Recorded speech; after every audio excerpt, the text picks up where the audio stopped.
وقال الله تعالى لن ينال الله لحومها ولا دماؤها ولكن يناله التقوى منكم صدق الله العظيم। সমস্ত প্রশংসা তারিফ সেই মহান মাবুদের দরবারে, যেই মাবুদ আমাদেরকে জুমার নামাজ আদায়ের জন্য মসজিদে আসার তৌফিক দিলেন, সেই মহান মনিবের দরবারে শুকরিয়া আদায় করছি। সকলে বলে আলহামদুলিল্লাহ। শতকোটি দুরূদ ও সালাম বর্ষিত হোক বিশ্ব মানবতার মুক্তির দূত সাইয়্যিদুল মুরসালিন রাহমাতাল লিল আলামিন জনাবে মুহাম্মদুর রাসূলুল্লাহ সাল্লাল্লাহু আলাইহি ওয়াসাল্লামের প্রতি। আলহামদুলিল্লাহ, আজকের জুমার আলোচনা কুরবানি। কুরবানি কার কবুল হয় আর কার কবুল হয় না জানে কে? জানে কে? আল্লাহ। ওই আল্লাহ বলে দিয়েছেন সূরা হজ 37 নম্বর আয়াত। এই আয়াত আল্লাহ রাব্বুল আলামিন বিষয়টি বান্দাদেরকে বলে দিয়েছেন। আল্লাহ পাক বলছেন লাইয়ানালাহুল্লাহু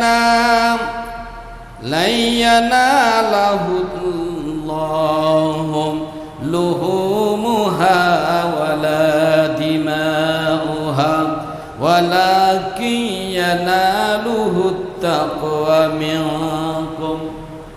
আল্লাহ পাক বলছেন তোমাদের কুরবানির গোশত এবং রক্ত আমার নিকটে পৌঁছায় না,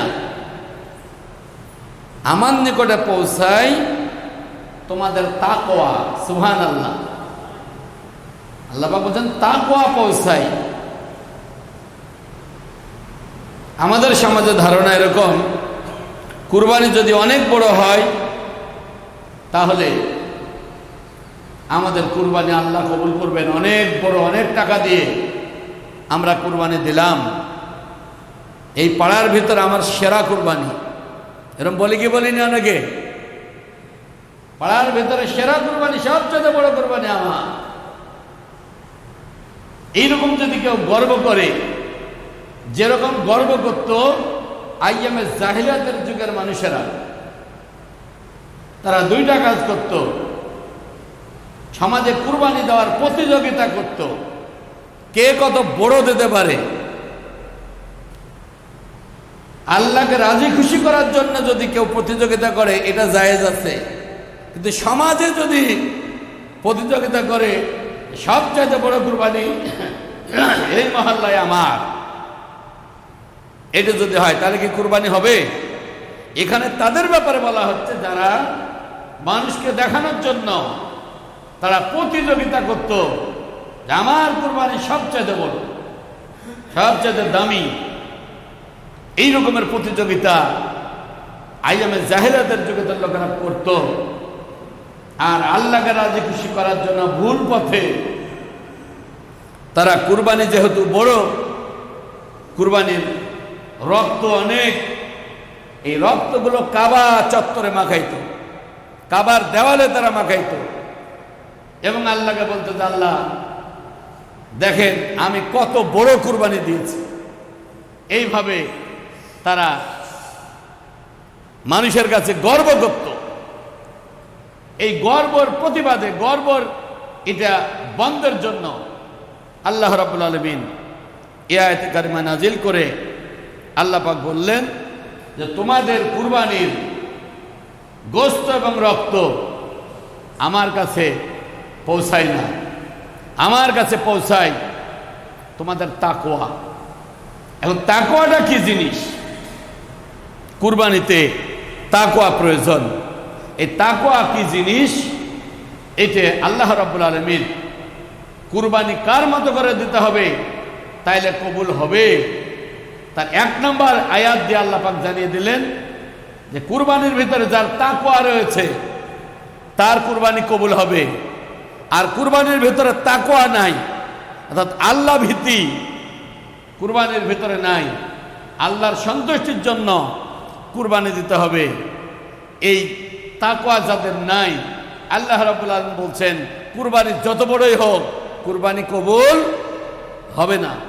আর তাকওয়া যদি থাকে, কুরবানি যদি ছোটও হয়, তারপরেও কুরবানি আল্লাহর দরবার কবুল হবে। বলুন সুবহানাল্লাহ।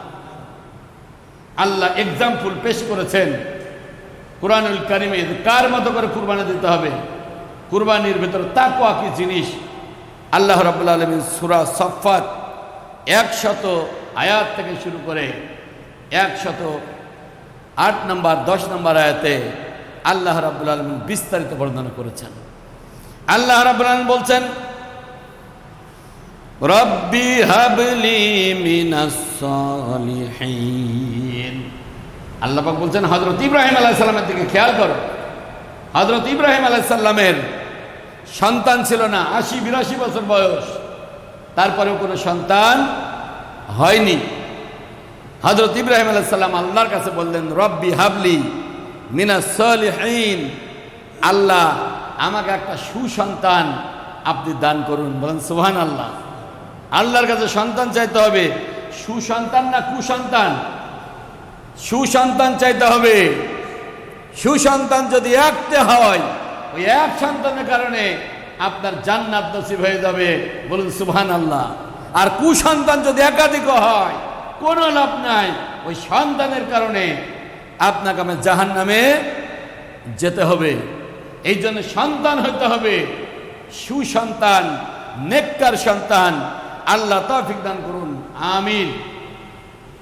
আল্লাহ রাব্বুল আলামিন বলেন, ফাবাশশারনাহু বিগুলামিন হালিম।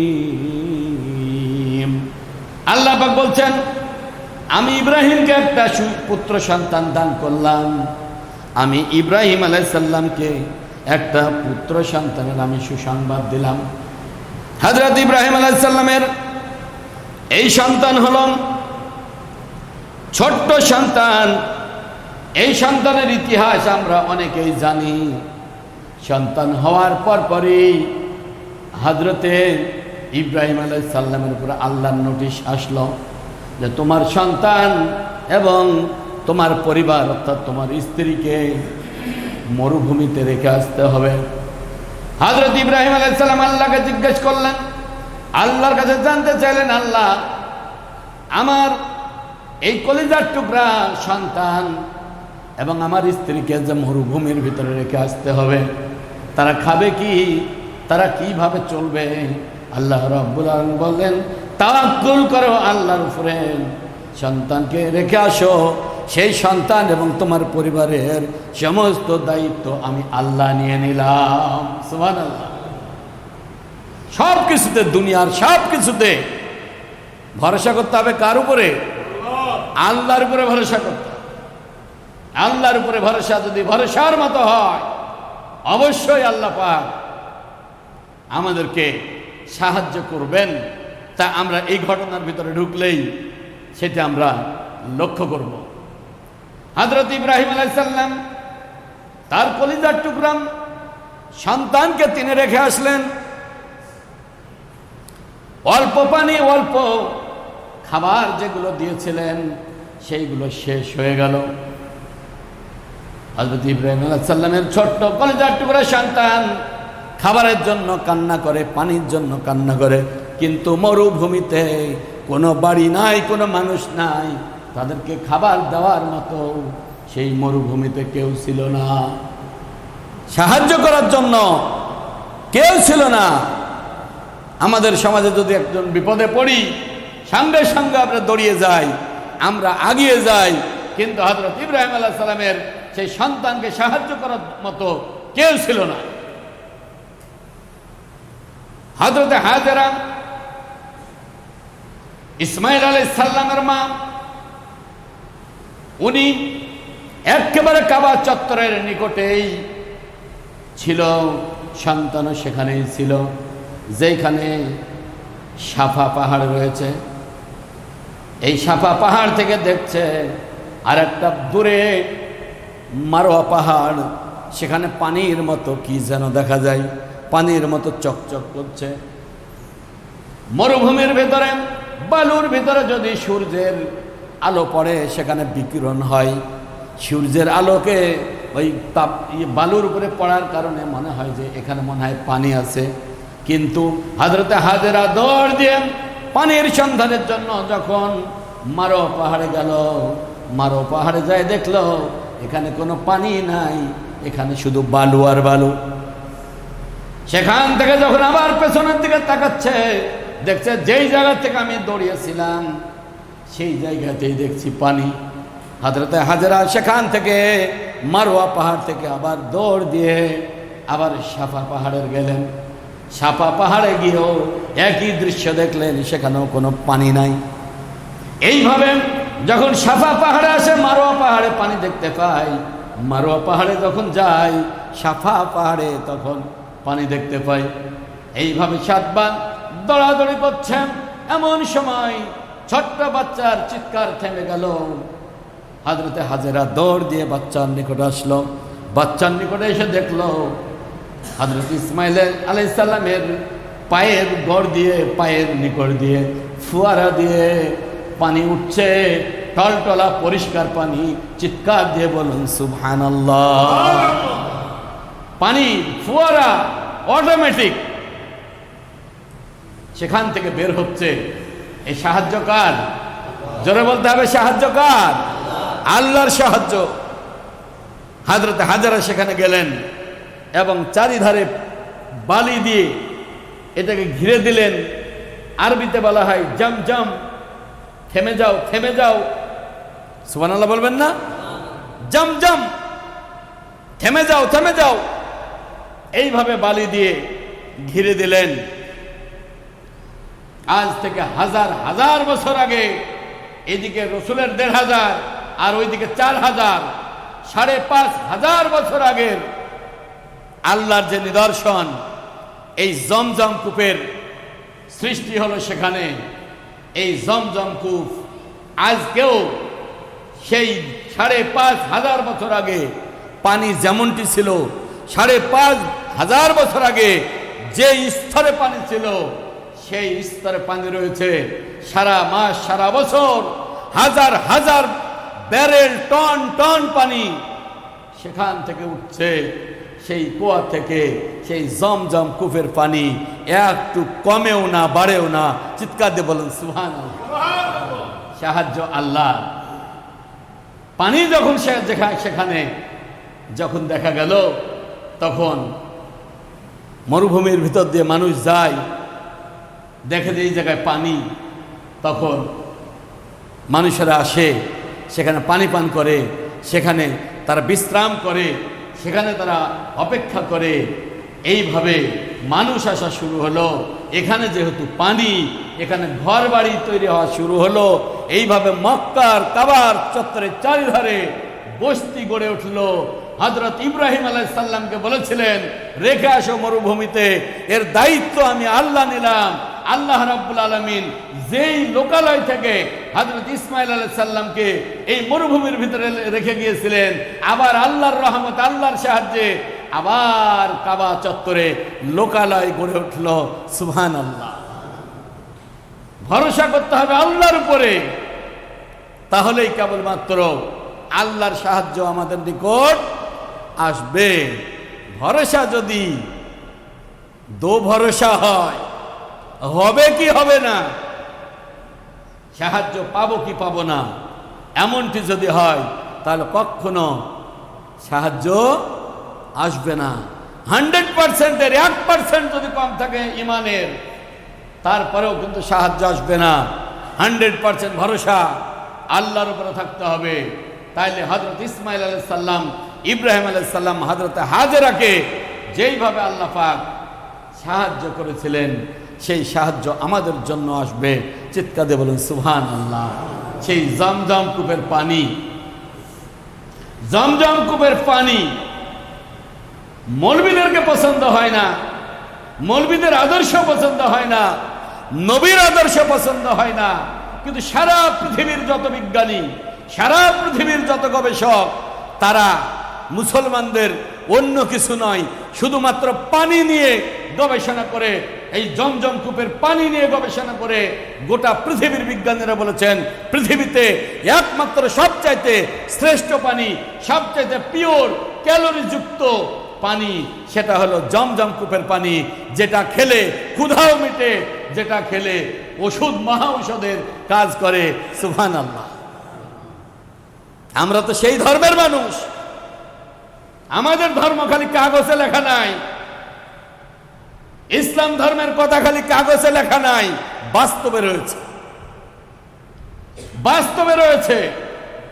আপনি যদি সেগুলো দেখেন এবং বিশ্বাস করেন, তাইলেই কাগজের কোরআন পড়বো, কাগজে হাদিসে পড়বো, আর আল্লাহর রাসূলের এই সমস্ত আল্লাহর নিয়ামত, আল্লাহর দর্শনগুলো দেখলে ঈমান আরো পাকাপোক্ত হবে। হবে কি হবে না বলেন? আরো পাকাপোক্ত হবে। কিন্তু আমরা দেখি অনেকেরই পাকাপোক্ত হয় না। আগে যা ছিল ওই জমজম কূপের পানি ৪৫ দিন খেয়ে আসার পরেও চরিত্র পরিবর্তন হয় না, চরিত্র বদলায় না, স্বভাব বদলায় না, আন্দোলন বদলায় না, দল বদলায় না, বিড়ি খাওয়া ছাড়ে না, সুদ খাওয়া ছাড়ে না, ঘুষ খাওয়া ছাড়ে না, ইসলাম বিরোধী কাজ ছাড়ে না। বলুন ঠিক কিনা? লাভ কি আপনার পানি খেয়ে? আপনার পানি খেয়ে কোনো লাভ হবে না। ৪৫ দিন আপনি হজে থাকলেন, আপনি আল্লাহর নিয়ামত খালেন, আপনার নিয়াতকে আপনি পরিবর্তন করতে পারেননি, আপনার আমলকে আপনি পরিবর্তন করতে পারেননি, তাহলে আপনার হজে যায় লাভ কি? আমার চরিত্র, আমার আদর্শ, আমার বৈশিষ্ট্য সব কিছু পরিবর্তন হবে। এই দেখার পরেও যদি না হয়, এতদিন না কাগজের কোরআন হাদিস পড়েছি, আর এখন এই কাগজের কোরআন হাদিসের বাস্তব নমুনা, বাস্তব রূপ আমি সাফা আমার হয়, আমি দেখে আসার পরেও, আমি জমজম কূপ দেখে আসার পরেও আমার যদি আমল পরিবর্তন না হয়, তাহলে বুঝতে হবে যে আমার হজ সঠিকভাবে হচ্ছে না। আল্লাহ সঠিকভাবে যারা হজে গিয়েছেন, যারা এখানে আছি হজের নিয়াত করছি, ভবিষ্যতে যারা হজে যাব, আল্লাহ রাব্বুল আলামিন প্রত্যেকের হজকে যেন খাঁটিভাবে হজ হিসেবে কবুল করেন। বলুন আমিন। কুরবানির ভিতরে হজ, হজের সাথে কুরবানি, আর কুরবানির সাথে হজ, এটা একসঙ্গে আলোচনা চলবে ইনশাআল্লাহ। হযরতে ইসমাঈল আলাইহিস সালাম সেখানে থাকলেন, আল্লাহ হেফাজত করলেন। হযরত ইসমাঈল আলাইহিস সালাম কেবল পায়ে হাঁটা শিখেছে, হযরত ইব্রাহিম আলাইহিস সালামের সঙ্গে হেঁটে হেঁটে চলছেন। আল্লাহ রাব্বুল আলামিন সে কথা কুরআনুল কারীমে সূরা সাফফাত ১০২ নম্বর আয়াতে আল্লাহ পাক কোট করে জানিয়ে দিয়েছেন গোটা দুনিয়ার মানুষকে।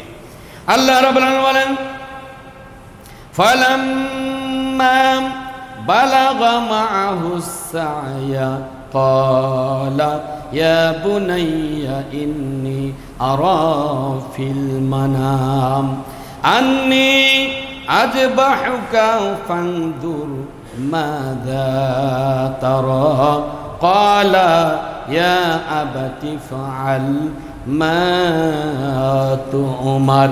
আল্লাহ রাব্বুল আলামিন বললেন ইব্রাহিম আলাইহিস সালামকে ইলহামের মাধ্যমে, ইব্রাহিম আলাইহিস সালামকে ওহীর মাধ্যমে এই ঘটনা জানাচ্ছে। স্বপ্নের ভিতরে হযরত ইব্রাহিমকে যা জানিয়েছেন তা হযরত ইব্রাহিম আলাইহিস সালাম ইসমাঈল আলাইহিস সালামের কাছে পেশ করছেন। হযরত ইসমাঈল আলাইহিস সালামের কাছে এসে হযরত ইব্রাহিম আলাইহিস সালাম বলছেন, আল্লাহ পাক বললেন, সন্তান যখন হেঁটে বেড়ানোর মতো বয়সে উপনীত হলো, হযরত ইব্রাহিম আলাইহিস সালামের সাথে হেঁটে হেঁটে বেড়াচ্ছিল, সেই সময় ইব্রাহিম আলাইহিস সালাম হযরত ইসমাঈল আলাইহিস সালামকে বলল, হে ইসমাঈল, হে আমার বৎস, হে আমার পুত্র, আমি স্বপ্নে দেখলাম তোমাকে আমি জবে করছি। সুবহানাল্লাহ। তোমাকে যেন আমি জবে করছি, এটা আমি স্বপ্নে দেখছি। হযরত ইব্রাহিম আলাইহিস সালাম বললেন, এতে তোমার কি অভিমত?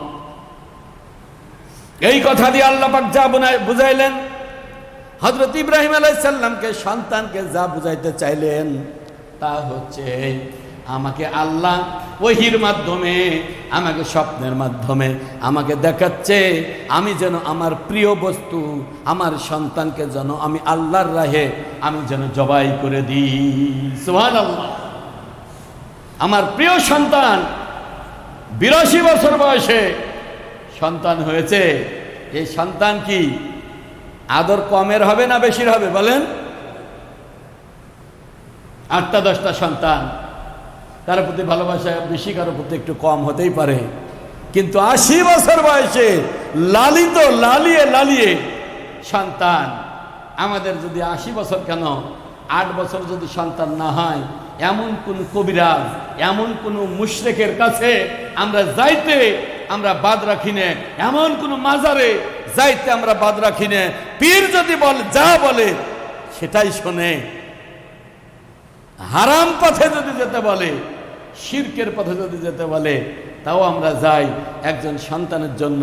অথচ হযরত ইব্রাহিম আলাইহিস সালাম 80 বছর কোন এরকম শিরকের কোন কাজের সাথে লিপ্ত হননি। এই 80 বছরের সন্তান, এটা তো হযরত ইব্রাহিম আলাইহিস সালামের কাছে অনেক প্রিয়, অনেক অনেক প্রিয়। এটাই হবে। আল্লাহ পাক বলছেন যে তাকে আল্লাহর রাহে তাকে উৎসর্গ করে দিতে হবে। ইব্রাহিম আলাইহিস সালাম বলছেন যে বাবা, আমি স্বপ্নে এটা দেখছি, এতে তোমার কি মত? হযরত ইব্রাহিম আলাইহিস সালাম কি বললেন? আল্লাহ বলেছেন, ক্বালাম ইয়া আবাতি ফাআল তুমার। হে আব্বা, এটা আমাকে কেন জিজ্ঞেস করছেন? আল্লাহ যা বলেছেন আপনি তা বাস্তবে পরিণত করে।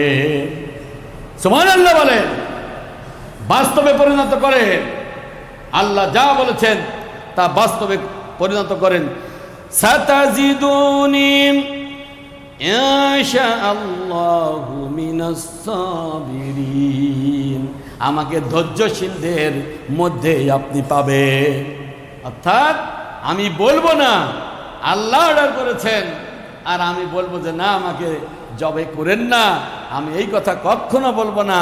আল্লাহ যা অর্ডার করেছেন আপনাকে, আপনি বাস্তবায়ন করুন, নিশ্চয় আমাকে আপনি ধৈর্যশীলদের অন্তর্ভুক্ত পাবেন। চিৎকার দিয়ে বলুন সুবহানাল্লাহ। যেমন বাপ তেমন বেটা, যেমন সৎ বাপ তেমন সৎ সন্তান, এইরকমই হওয়া দরকার। আদর্শ গ্রহণ করতে হবে এখান থেকে।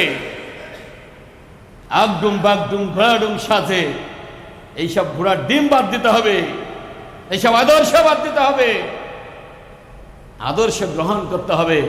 হযরত ইব্রাহিম আলাইহিস সালাম, হযরত ইসমাইল আলাইহিস সালাম, তাদের আদর্শে আমাদের সন্তানগুলোকে গড়ে তুলতে হবে।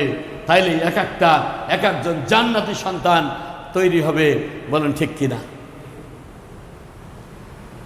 হযরত ইব্রাহিম আলাইহিস সালাম এইভাবে বাপ বেটা এইভাবে কথা বলা বলি করছিলেন। আল্লাহ রাব্বুল আলামিন দুই বাপ বেটার কথাকে আল্লাহ রাব্বুল আলামিন সূরা সাফফাত 103 নম্বর আয়াত আবার কোট করে বলছেন, ফালাম্মা আসলামা ওয়া তাল্লাহু লিল জাবিন। আল্লাহ পাক বলছেন দুজনেই যখন রাজি হয়ে গেল, সন্তানকে জবাই করার জন্য শুয়াই দিলেন, পেড়ে ফেললেন। চিৎকার দিয়ে বলুন সুবহানাল্লাহ। বাপও রাজি, বেটাও রাজি। সুতরাং শুয়ে দিল। এই শুয়ে দেওয়ার আগে আর একটি ঘটনা রয়েছে। যেই সময় নিয়ে যাচ্ছিলেন পথের মধ্যে, সেই সময় হযরত ইসমাইল আলাইহিস সালাম এবং ইব্রাহিম আলাইহিস সালামকে ধোঁকা দিচ্ছিল ইবলিস শয়তান। হযরতে ইসমাইল আলাইহিস সালামকে শয়তান বলছে যে তুমি এখান থেকে তাড়াতাড়ি পালাও, পেছন থেকে পালিয়ে যাও, কেননা তোমার বাবা তোমাকে জবাই করার জন্য, হত্যা করার জন্য ওই মরুভূমির পাহাড়ের দিকে নিয়ে যাচ্ছে। আরবের মক্কা কাবার থেকে প্রায় 3-4 কিলোমিটার দূরে মিনা, সেই পাহাড়ের দিকে নিয়ে যাচ্ছে। হযরত ইসমাইল আলাইহিস সালাম বললেন, কেন আমার বাবা আমাকে জবাই করবে কেন?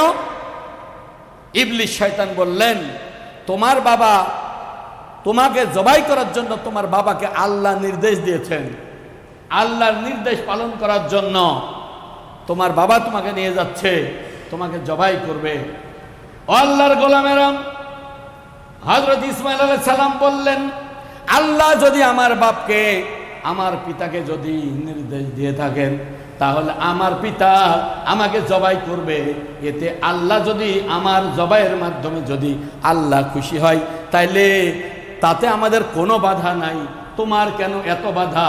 এইভাবে পাথর তুলে ওই ইবলিস শয়তানকে ঝেড়েছিলেন, ইবলিস শয়তানকে পাথর মেরেছিলেন, বারবার এইভাবে ধোঁকা দিচ্ছিলেন আর বারবার এইভাবে পাথর মারছিলেন। চিৎকার দিয়ে বলুন সুবহানাল্লাহ। বারবার পাথর মেরেছেন, 3 জায়গায় পাথর মেরেছেন, 7টা করে পাথর মেরেছেন। এই জন্য আজকেও মিনা প্রান্তরে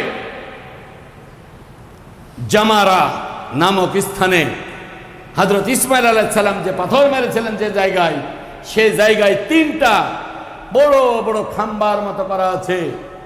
যত হাজি হজ করার জন্য যাবে, প্রত্যেককে সেখানে প্রতীকী পাথর মারার জন্য সেখানে যেতে হবে।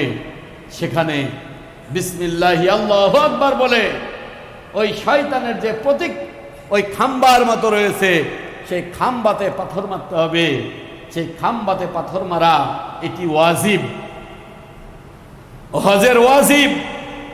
সাফা মারওয়া পাহাড়ে প্রত্যেক হাজিকে দৌড়াইতে হবে 7 বার করে, এটা ওয়াজিব। হযরত হাজেরার এই দৃশ্যকে আল্লাহ কোট করেছেন, কোরআনের আয়াত নাযিল করেছেন। কিয়ামত পর্যন্ত যত মানুষ এই দুনিয়ায় আসবে, যাদের সামর্থ্যবান যারা হবে, যারা হজ করতে যাবে, এই 7 বার তাদেরকে দৌড়াইতে হবে। এটা হলো হজের ওয়াজিব। এরপরে পাথর নিক্ষেপ করতে হবে, এটা হলো হজের ওয়াজিব।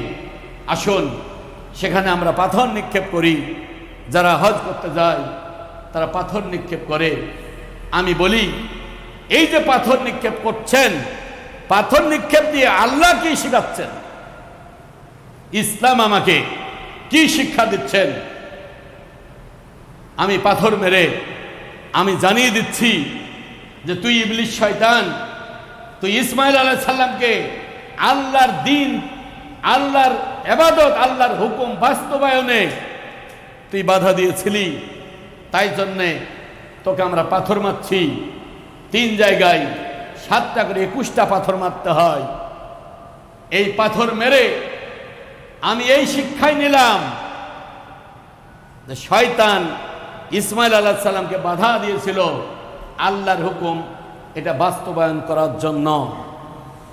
যত লাখ লাখ হাজি এই মক্কা মদিনায় মিনাতে গিয়ে পাথর মারছেন, যারা মেরেছেন, যারা মেরেছি, এখান থেকে যেটা শিক্ষা সেটা হলো আল্লাহর আদর্শ, আল্লাহর বিধান বাস্তবায়নের জন্য ওই ইবলিস শয়তানি কি বাধা, না আমাদের এখনো বাধা আছে?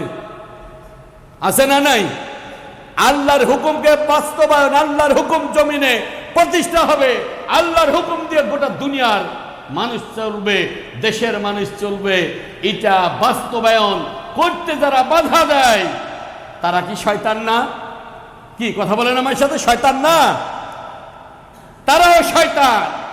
সুতরাং আমি হজে গিয়ে যেমন আমি শয়তানকে পাথর মেরে আসলাম, সেখান থেকে আমি শিক্ষা নিলাম, প্রথমে আমার শয়তান দূর করব। প্রথমে আমার শয়তান দূর করব, আমার শয়তানি দূর করব।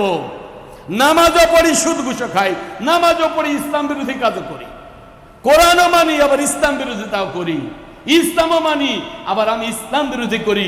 আমি ব্যক্তি, পরিবার, সমাজ, রাষ্ট্র, অর্থনীতি, বিচার, শিক্ষা, দিন প্রতিষ্ঠা, প্রত্যেকটা ক্ষেত্রে আমাকে আল্লাহর বিধান, রাসূলের আদর্শ মতো আমাকে আমার জীবন পরিচালনা করতে হবে।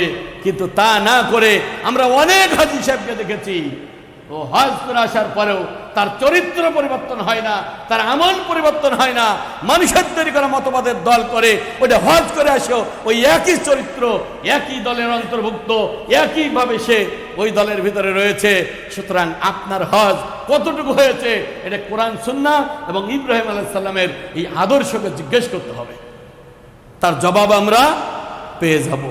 এই জন্য যারা হজ করতে গিয়েছিলাম, হজ করে এসেছি, এবং যারা বর্তমানে হজ করতে গিয়েছে তারা শুনছেন না, কিন্তু যারা ভবিষ্যতে হজ করতে যাবে তাদের জন্য কথা একটাই, ইবলিস শয়তানকে যখন পাথর মারবো প্রথমে আমাকে সিদ্ধান্ত নিতে হবে আমার মধ্যেকার সব শয়তানি আমি দূর করে দিলাম, এবং আমি বাংলাদেশে ফিরে যে আর কোন শয়তানি, আগে যে শয়তানি করেছি এগুলো আর করব না। আর যারা শয়তানি করবে প্রয়োজনে পাথর লাগে পাথর মারবো, অন্য কিছু লাগে অন্য কিছু মারবো, চিৎকারে বলুন ঠিক কিনা?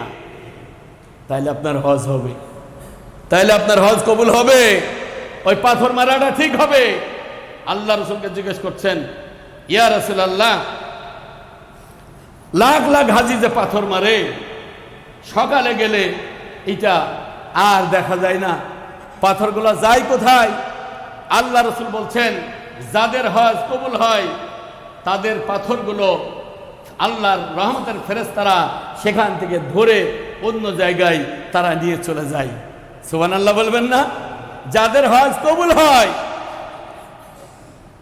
বর্তমানে সৌদি সরকার আগে ট্রাক সেট করেছিল, যে ট্রাকে করে এটা নিয়ে যেত, এই পাথরগুলো মানে সব থেকে যেত। কি কথা কি আমার বুঝছেন? সব পাথরগুলো প্রায় ওই জায়গায় থেকে যেত। আগে ট্রাক সেট করেছিল, এখন এমন এক চেন সিস্টেম করেছে, হরিয়ানের মেলে যেমন আপনার কুষার ফেলে আর কুষারকে টেনে নিয়ে চলে যায়, ওই পাথর মারার জায়গায় চেন সিস্টেম করেছে, পাথর হাজিরা লাখ লাখ মারছে আর সেই পাথরগুলো চলে যাচ্ছে। এই কথা দিয়ে আমি যা বুঝাতে চাচ্ছি, অর্থাৎ পাথরগুলো আর ফেরেশতাতে নেয় না, নিলেও কম নেয় আর বেশিরভাগই থেকে যায়। তার মানে এটাতে প্রমাণ করে বেশিরভাগ মানুষেরই আল্লাহর দরবারে হজ কবুল হচ্ছে না, হচ্ছে না, হচ্ছে না, যার ফলে পাথরের পালা সেখানে পড়ে থাকছে। এই জন্য হযরত ইব্রাহিম আলাইহিস সালামের আজকের যে এই শিক্ষা, হযরত ইব্রাহিম আলাইহিস সালাম থেকে আমরা যে শিক্ষা গ্রহণ করছি, হজ আমাদেরকে সেইভাবে করতে হবে। যারা এখনো হজ করিনি সেইভাবে আমাদেরকে নিয়াত সিদ্ধান্ত আমাকে নিতে হবে। আল্লাহ রাব্বুল আলামিন আজকের যে আলোচনা, এই আলোচনা থেকে আমাদেরকে সঠিকভাবে আমাদেরকে শিক্ষা নেওয়ার তৌফিক দান করুন। আমিন। ওয়া মা তৌফিকি ইল্লা বিল্লাহ।